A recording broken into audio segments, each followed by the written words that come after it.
Olá, bem-vindo ao canal. Nos Estados Unidos, Trump é eleito presidente numa vitória acachapante. Vladimir Putin já fala até em fim da guerra na Ucrânia e o Hamas pede o cessar-fogo. Enquanto isso, Lula recebe um ultimato.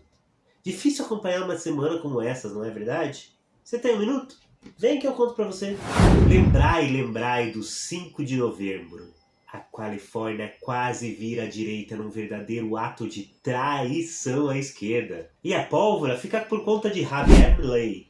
Ele explodiu fogos na Casa Rosada em celebração à grande vitória de Donald Trump. O ardil ficou por conta da imprensa, que com pesquisa de opinião e falsas direções de que deveria ser feito para salvar a Kamala, como poderia ser resolvido, dificilmente vai recuperar sua credibilidade diante de tantas mentiras e manipulações.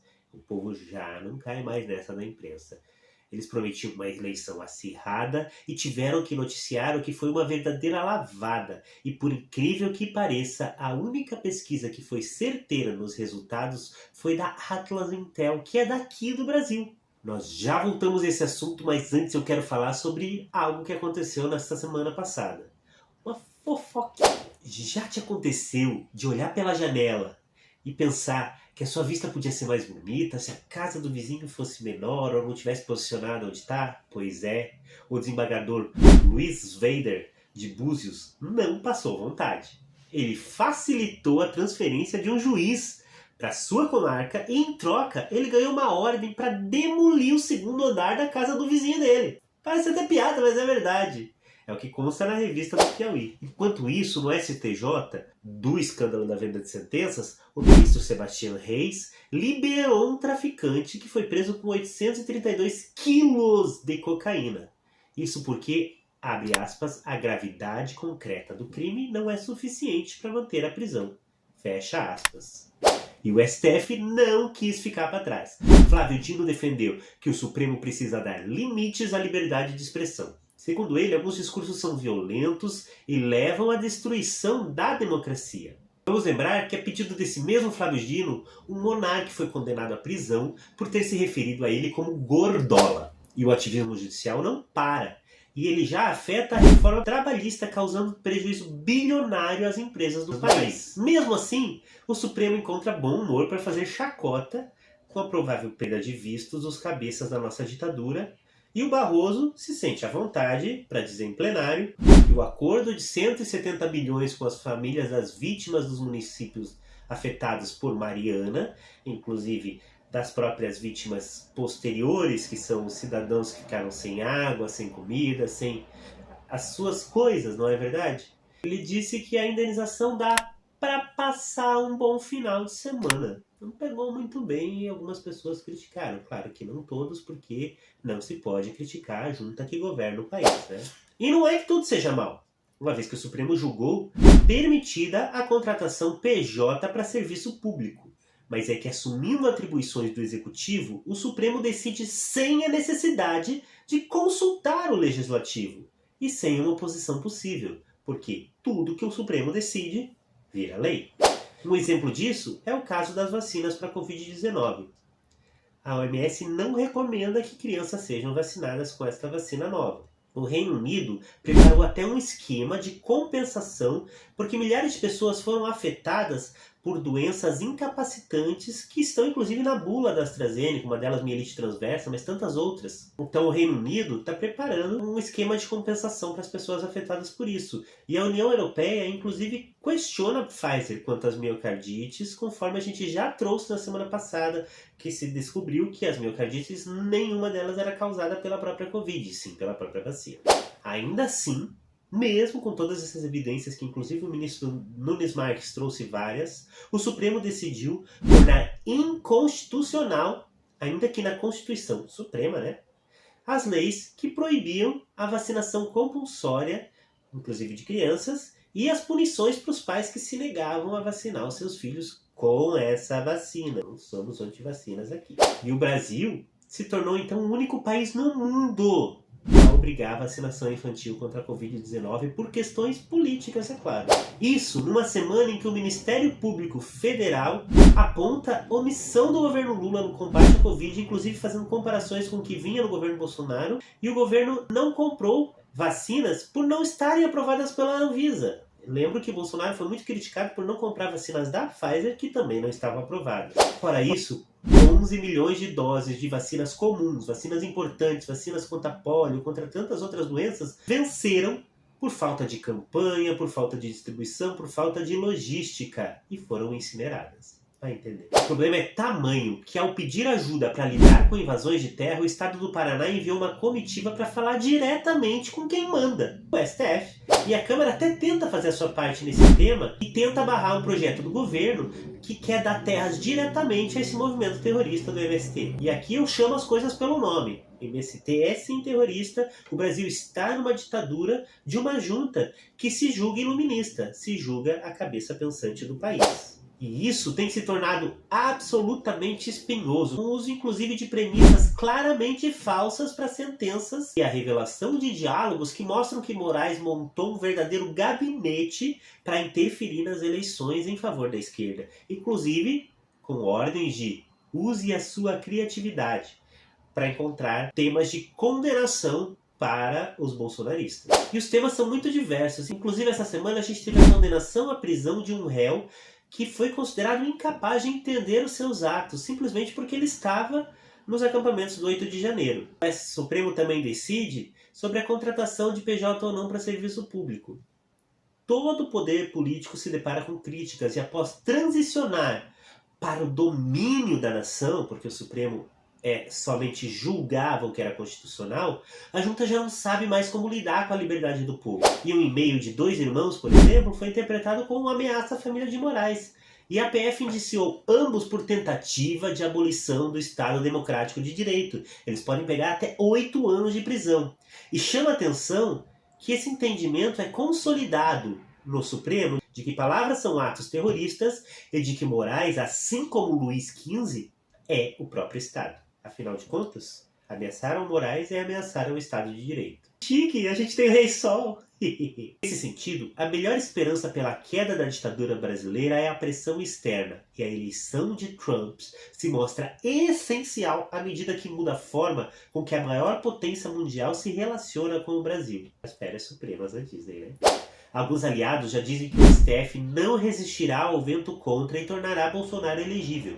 Mas conhecendo a junta, eu quero ver para quê. Um bom termômetro vai ser o pedido de Bolsonaro para comparecer à posse do Trump. Lembrando que ele está com o passaporte dele retido ilegalmente desde março desse ano. Marcel Van Hatten, alvo de um dos muitos inquéritos ilegais, reuniu-se com o PGR para tratar de imunidade parlamentar, algo que é essencial a qualquer democracia saudável, porque os parlamentares precisam poder falar qualquer coisa sem ser punidos, afinal, eles precisam brigar por você. Enquanto isso, a esquerda segue jogando lenha na fogueira, crendo que não vai se queimar, sendo radicalmente contra a liberação dos presos políticos e radicalmente a favor de todo tipo de censura. Nós precisamos defender, inclusive, que a esquerda possa dizer isso. E no Rio Grande do Sul, bancos executam dívidas de agricultores vítimas da enchente. Com a produção devastada, eles não puderam pagar os empréstimos que são naturalmente feitos para pagar os insumos que são essenciais à produção. E sem esse dinheiro, fica difícil plantar uma nova safra e o risco de perder a fazenda se torna muito grande. Eles gastaram para plantar, eles não colheram por causa da enchente e eles não conseguem pagar um empréstimo para fazer um novo empréstimo para plantar de volta. O Lula prometeu recursos e renegociação, mas isso ficou só na conversa. E a tendência é que, além das famílias devastadas pela perda do seu sustento ou até mesmo das suas fazendas, a gente tem um aumento no preço dos alimentos, uma vez que a produção vai levar um tempo a ser retomada até o banco tomar a fazenda, até outra pessoa arrematar essa fazenda no leilão e até ter dinheiro para plantar de volta. A nossa produção cai, o nosso agronegócio vai mal e os alimentos vão subir. E isso já começou com a carne, que teve uma disparada nos preços, mas para quem vai ao mercado regularmente já percebeu que esse não é o único item a inflacionar. Inclusive, a inflação dos alimentos tem pressionado muito o índice geral de inflação. E a Telebrás admitiu uma pedalada de 184 milhões que foram jogados para balanços posteriores. Enquanto isso, o ministro dos Transportes solta essa pérola. Traficantes preferem rotas no Brasil porque os nossos portos são melhores. Tem nada a ver com a fraca fiscalização, com a alta corrupção dos agentes e com o governo conivente. E o Planalto acredita que conseguirá, com alguma dificuldade, indicar Gleisi ao TCU. Isso seria muito positivo, tanto no poder quanto em uma eventual oposição. Positivo, claro, para o PT. A PF indiciou Juscelino Filho, ministro das Comunicações, por associação criminosa e corrupção. Ele é suspeito de desvio de verbas em contratos do Codevasf, bancado por emendas parlamentares. Já o governo, em outubro, bloqueou 13,2 bilhões no orçamento. As áreas mais atingidas foram saúde e a educação. E por que a gente está falando de outubro? Porque o governo liberou essa semana 3 bilhões a mais para a Lei Rouanet. Isso logo depois de ter em outubro cortado 4,5 bilhões da saúde e 1,7 bilhões da educação em meio a um crescente aumento de impostos e o engargalamento das contas públicas. Em cortar gastos, eles cortam de saúde e educação, mas a Lei Rouanet segue aumentando. Talvez o fim do Zé Ramalho seja mais importante que uma vaga no Monteiro Natal. Enquanto isso, a AGU, que devia ser o representante oficial do país, inclusive em temas como esse, se tornou uma máquina de atender aos pedidos de Lula. Tudo que ele pede, a AGU processa, e isso entra no Supremo, e o Supremo acata. Então, a gente vê mais ou menos como funciona esse consórcio entre o governo federal, do PT, e o Supremo Tribunal Federal, que realmente manda no país, a junta que hoje nos governa de forma ditatorial. Já no Irã, chama atenção um protesto em uma universidade. O país que sofre com uma ditadura teocrática tem enfrentado muitos protestos por novas leis de vestimentas mais rígidas. Muitas mulheres têm sido vítimas de sanções por não usar corretamente o hijab, ou reprimendas, ou mesmo multas e até prisão. E um dos casos mais emblemáticos foi de uma jovem de 22 anos que foi detida pela polícia da moralidade e estuprada por 3 homens por mais de um mês durante a sua prisão. Quando o tema escalou, o governo iraniano declarou anistia aos manifestantes daquele protesto. Mas há relatos de violência sexual contra mulheres que não usam o hijab pela polícia moral nas ruas e à vista de todos. Esse é o pano de fundo para este protesto. Não se sabe quem ela é, nem quando ou como ela foi abordada. O que se sabe é que, revoltada com a situação, essa jovem teve coragem de andar despida como se estivesse numa praia ocidental em uma universidade do Irã. O paradeiro dela é desconhecido, mas as autoridades iranianas informaram que ela teve um surto e foi internada em um manicômio. Toda opressão para ser quebrada precisa da coragem de alguém que não se importa com o que pode acontecer e fazer um ato público que mostra que já não é mais possível tolerar a opressão. E a imagem que fica é essa: a coragem de alguém que se levanta frente à opressão. Enquanto isso, a Europa enfrenta uma nova onda de antissemitismo, em partes inclusive por ter recebido muitos refugiados muçulmanos. E tudo começou num jogo na Holanda, onde o Ajax enfrentou o Maccabi Tel Aviv. Manifestantes pró-terroristas do Hamas iniciaram uma confusão com alguns torcedores.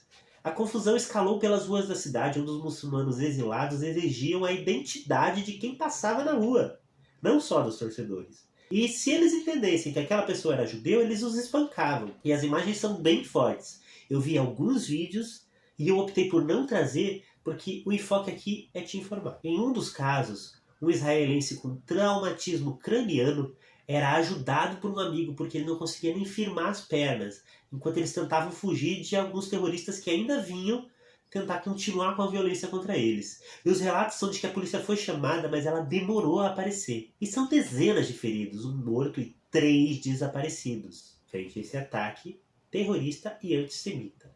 É algo que só se viu em 1944. Eu vi um vídeo, um rapaz sendo espancado e gritando: "Eu não sou judeu! Eu não sou judeu!" Vocês conseguem imaginar aonde nós estamos chegando? Israel já informou o envio de equipes de resgate para remover os seus cidadãos que queiram deixar essa zona de guerra. Não, pera.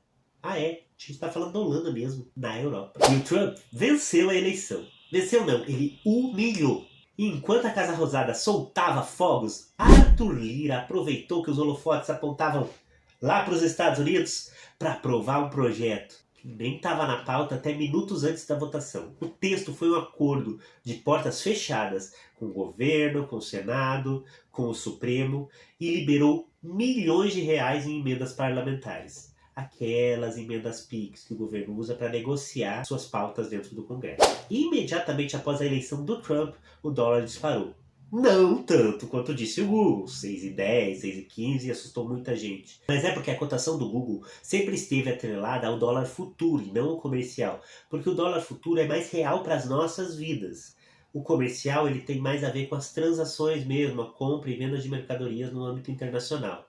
Mas prevendo um movimento de afastamento da Casa Branca em relação ao próprio Brasil e aproximação em relação à Casa Rosada, ou seja, os Estados Unidos tendem a fazer mais negócios com a Argentina que com o Brasil, os investidores passaram a levar, mesmo com perdas, o seu dinheiro para ambientes mais seguros, à espera de uma definição do cenário. E um dia antes da eleição, o Lula ainda disse que o Trump era o ressurgimento do nazismo com outra cara. No dia seguinte à eleição, ele já parabenizou o novo homem mais poderoso da Terra, sem apagar a besteira que tinha dito antes. E Trump, por sua vez, disse que não negocia com Lula. E se tá ruim pro Lula, imagina pro Moraes, que comprou briga com o Elon Musk, e agora o Elon Musk vai ser conselheiro na Casa Branca.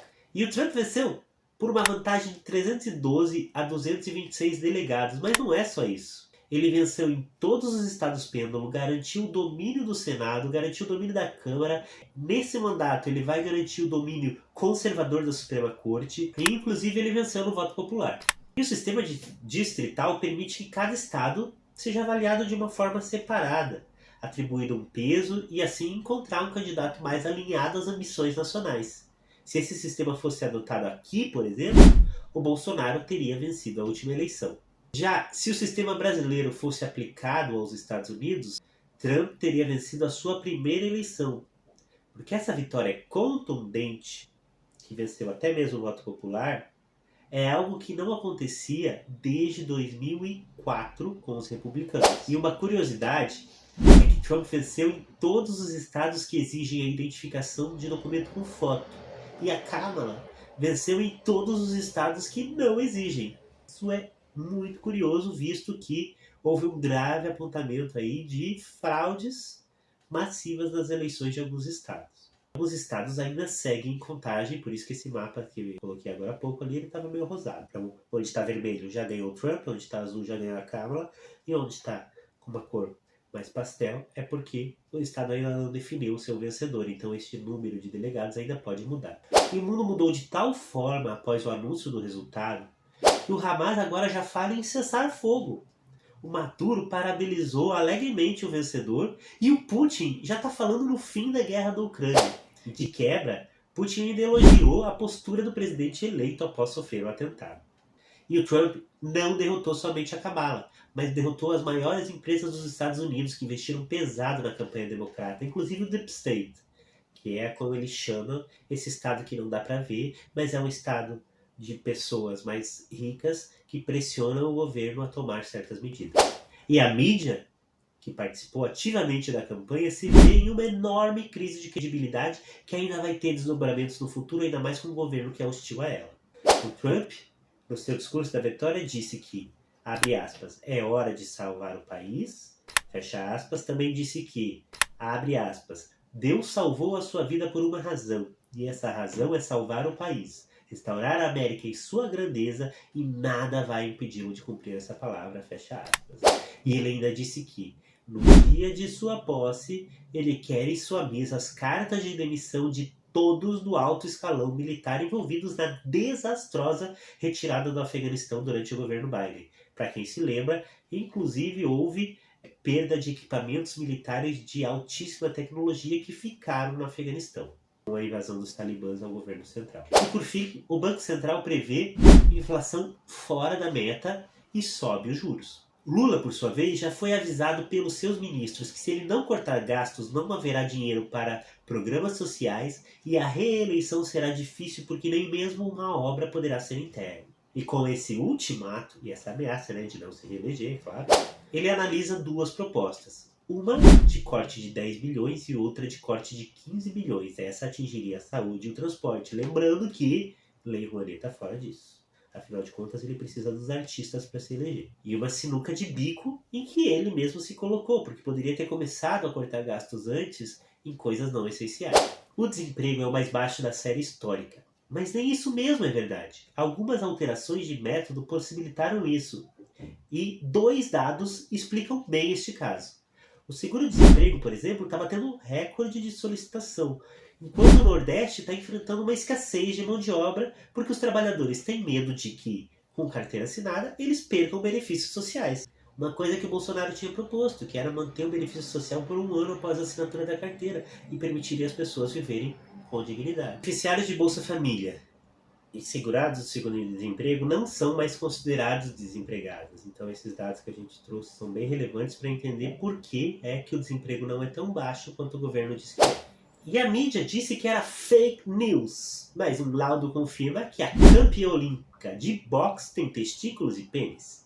A Imani Khalif prepara inclusive uma ação contra a publicação que revelou esse laudo que é verdadeiro. E é por isso que a gente não pode confiar somente no que a imprensa diz. A imprensa precisa ser livre e a imprensa precisa ser independente para uma democracia fluir. A nossa mídia, ela é dependente de um governo e ela tem a mão pesada do Estado sobre ela, dizendo que ela pode ou não te contar. Então essas notícias que eu te trago, elas não saem da imprensa. Por que elas não saem? Porque na hora de escolher que notícias eles vão dar, eles têm que pensar em quem manda e em quem sustenta. O que eu me proponho é trazer a verdade, sempre com referência, para que você tire as suas conclusões e entenda o que está acontecendo no mundo. Vem comigo, segue aí.